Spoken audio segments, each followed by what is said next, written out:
Hey guys, Boston Bruce here, Operation Thunderclap recap video. We decided to call it quits after 18 turns. Look at where the money was. At that point, it's pretty close. I think there may be $1 off, maybe here or there, but I'm not too sure. That's what I had for victory points. And I'll show you how I come to these. Keto was right here. 30-24. Triumph of capitalism, the Comintern still had, even after losing the 4 territories in Russia to the British and American. Well, the British American ones weren't worth anything. Diplomacy, where it was at. And I'll go over some of the new rules, whether I like them or not. Tech, where we were. A couple things, kind of like Pete's video here. On the American turn, Chris did a strategic naval move out of P-15 to pick up these guys in P-35. No port and Bonin would have been able to do it. I was going to point it out. But, like I said, we decided to call the game over after 18 turns, and we called it a draw. We had a battle in Malaya, which had some errors. It would have been very close when it was taken. So it's either it was 8-7 or 8-9. So we're calling it a draw. What went on in the game? I'll do myself in my strategy first. So let's start with the CCP. We got lucky early. On the first turn, I attacked Szechuan and took out the militia, KMT militia there, which increased my influence role, and I was able to pick up Beiping, Hopei first turn. I missed the recruitment role, I think. But so we were able to get a good start there. And I'm not sure what turn Japan attacked the KMT. But they held down the most of China the whole game, except they never. We had an agreement to go for the KMT and wipe them out, but and he was supposed to give me Suion, but for some reason he started building up in Suion, and then later, I think it was turn 9 or 10, he had the Japanese invade Russia, which in my opinion was a major downfall for Japan, because now they had all those troops up there and they just couldn't defend any of the islands or anything, and the Brits and Americans basically came in and scoffed it all up after. And by the KMT not getting attacked, they were able to move out of, I think they were in Kwichao mostly, and they were able to move into Hunan, and when they did, they had a huge stack, and there was nothing the Japanese could do them. And from there, they moved into Nanking, and once they got there, there was major problems. The other thing that happened over here, which was big, was, and I tried to go back and look at the videos because there could have been an error here on whether the port could have been bombed, because it's two different things. You got a port attack and you got a strategic bombing of the port.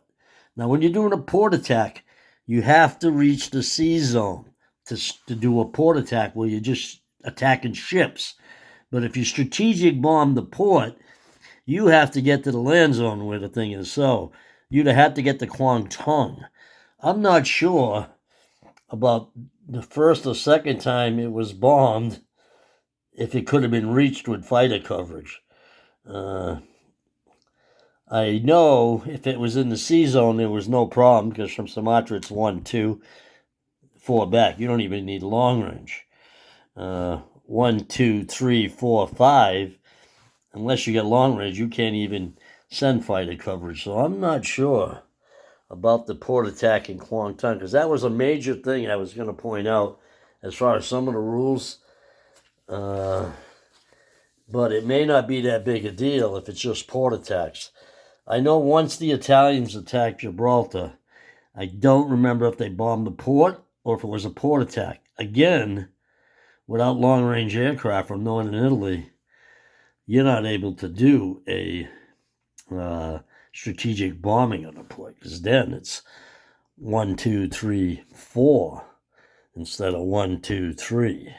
So I'm not sure how we did it every time in the game, but that was one thing that was used because the Japanese, and I tried to look back, I couldn't see what turn it was, but I'm sure it was around 11 or 12 or 13 that that fleet, which was basically this fleet here, which was a good chunk of the Japanese fleet at the time, was stuck in port all that time and never participated in the rest of the game. And he was able to hold on to Kuantan because of it, but those would have been much better served in Malaya.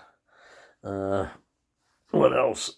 Like I said, he was spending so much money up here, and because at one time the Japanese had Primorsky, Amur, I believe Chita possibly, Baratia, and all of Mongolia, and they were on the doorsteps over here. So I had to bring my CCP troops up. I had to start spending a lot of money on this side of the board. And when he did do it, it was kind of to help out Germany, I believe, because Germany was not doing too well at that point in the game over here. They had a couple attacks, and they declared war on me early. I'm going to check because I wrote it down. I went back and looked at a few of my turns. But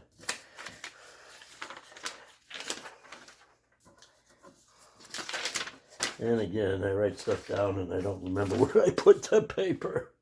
But anyway, I think it was at turn 8 or whatever. He attacked the Russians. I had like only $40 in the bank, so it wasn't like I was going to spend a ton of cash to lay down hundreds of militia. But he took, he was able, another thing too with the Russians, on my first income roll, I rolled a 5, which is really nice. Makes a big difference. And I know on turn, let me see what turn it would have been. I would have got a D12. I think it was turn 7 or 8. My first and second die roll, I rolled a 9. And it was the turn where he took Bessarabia also. So I also got another die roll at 6. So I went up 15 right there. So when I was at war on turn with the Germans, I think it was turn 8 or 9, like I said, I was already at $50-something because I already had Iran. I did not have Finland, though I hadn't attacked it yet. But I do get to pick up Mongolia and Iran, so I went up 5. I think I was at 51 when he declared war on me. At the same time, he did the Brits with the Germans, because I think there was a thing where he attacked France but didn't attack England or something, what it was. I'm trying to remember, but like I said, it's a little tough. But anyway, as we got to the end of the game, it was I was able to pick up all my victory points also, except for the Spanish Civil War. Let's go over the Spanish Civil War, because it never ended. It never ended, and if it would have ended, I probably could have won it eventually by being able to Lend-Lease, but then again, that would have changed. It kind of looked like the Americans and the Brits and Germans were going to have a little ceasefire also. But I mean, basically, it's almost a tied thing. It's almost tied right now with the units on the board. So he made a big attack, I think the turn before 17 or something, and he didn't do very well. And what else? Another thing too. Early in the game, the French made not much effort to do much damage against the Germans. They kind of went for getting an extra bomber or a fighter and 2 bombers and a fighter. So, and they really were relegated to what do you want to call it? A little defending force in North Africa. It's about all they did the whole game. The Italians, they came into the war, but they didn't do very well. They never got a big foothold in Africa at all. Eventually they got wiped out. The DAC troops came down for like one turn and then went right back. Let's see, what else? That's basically on mine. I didn't even go into Turkey or Finland until 16, 17. Because like I said, the Russians attacked a little early than I was expecting. But, he made a good push. But what happened was he sent a smaller army down here into southern Ukraine, and I was able to beat that force. At the same time, his other army was up here, mostly in Palatka and Lebowski. The following turn, he moved those troops up into here to eliminate 5 infantry that I had sent out of Leningrad. When he did that, I was able to pounce on him from all Kursk, Smolensk, the other troops in Leningrad, and Moscow, and my aircraft. And once I took that army out, he kind of had to go under back up, and from there on, I went forward. He finally left an army in Slovakia, and I wasn't worried about wiping that thing out at all. So eventually, after I got my victory points, I took that out, and my goal was to take out the rest of Yugoslavia and Austria and go into northern Italy and try and take out the Italians. There was no more a lot of offensive units left here, and like I said, I had a lot of cash. I was at $80 in the bank this turn. I would have been starting. This is where I would have basically dropped down militia all around the area to attack the Americans and stuff, and the British that landed over here. I would have came with 6 units here, 6 units in Leningrad. I would have dropped 8 more units in Leningrad. I would have built my 4 militia there, railed the factory, and I wasn't really too worried about this coming in. I'd have been losing militia mostly. They'd have been losing good units. And, it just takes a while to keep coming over here. The other thing, too, I thought about, I may have just used my rockets and did the 2 ports right there, and they'd have been out of supply. 3 ports. And I don't need those anyway, so I probably would have just rocketed those, and this whole force would have been out of supply over here. So there'd been no upgrading militia or supplying factories. What else?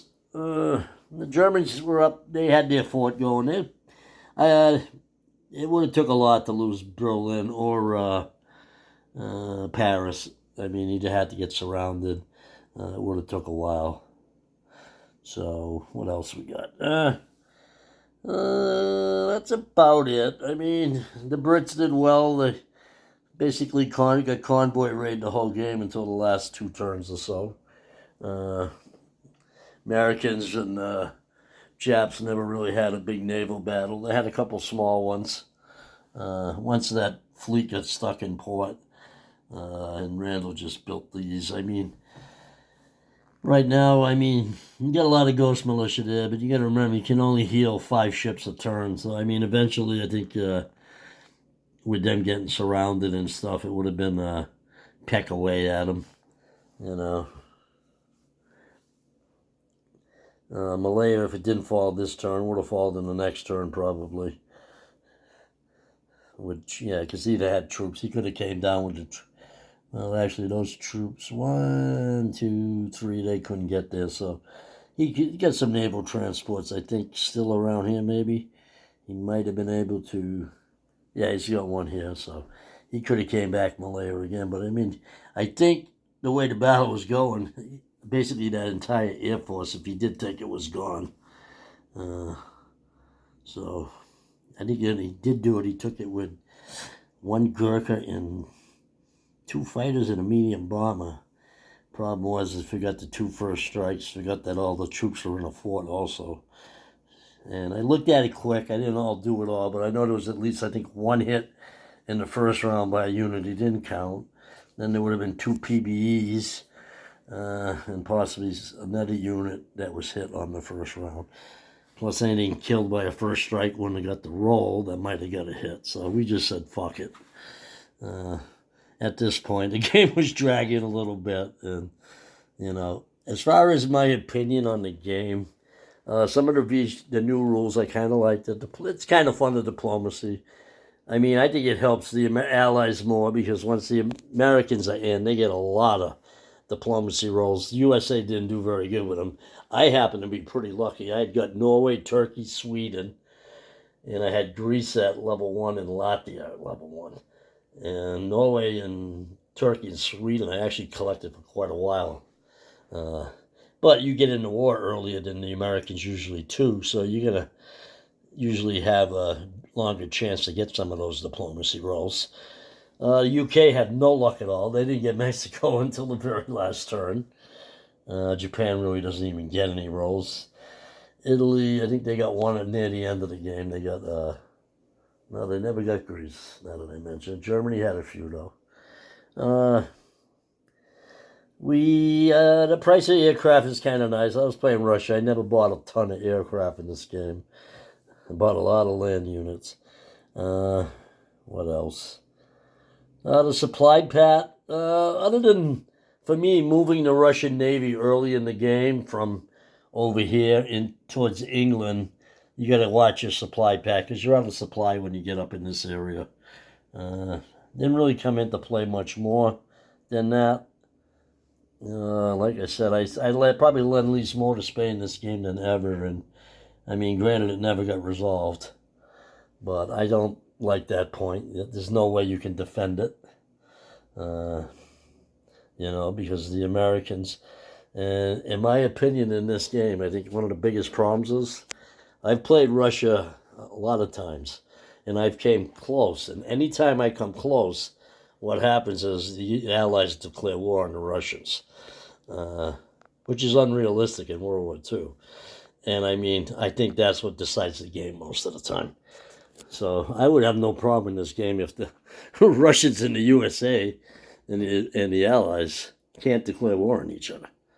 I mean, it only affects the game when it's time to decide who wins, in my opinion. Because the Allies don't declare war on me. This game I would have won, and there might have been one other time I played Russia, and I think I could have won.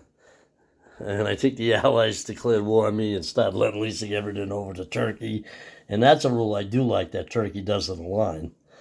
Because that game, what happened was everything started getting lend-lease to Turkey. And then, I don't know. Another thing that's tougher, I think, Russia is logistics. Once Japan declares war, I mean, when you only get 2 rail moves, it's like basically not very much. I mean, the ability to rail factories is great, but at certain times, like in this turn time, I'd like to be able to rail more, and, granted logistics is a tech role, but I don't think 2 railroad moves in Russia is enough, in my opinion. Not for the amount of territory you got to defend.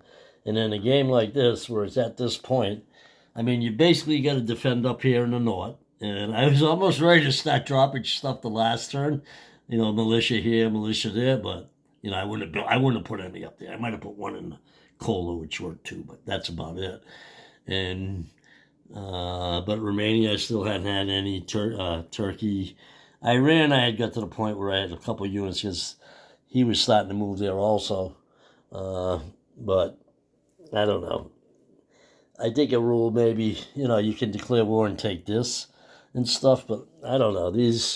I know they want to change. I think this rule's been changed, similar to the European buffer zone. Once you take it, this one here, you'd be able to keep the point.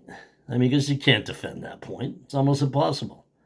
I mean, I think I could hold on to Manchuria pretty good, but there's no way you can hold on to South Sakhalin. It's either the USA or the Brits can do like they did, or if Japan's in good shape, they take it away. So, I mean, I don't know. I love the game, but there's still some fucking problems with stuff. But anyway, that's Boston Bruce signing out. Next game should be fun again. I'll be teaming up with Randall. Hopefully we can accomplish something like this against Japan. Boston Bruce signing out.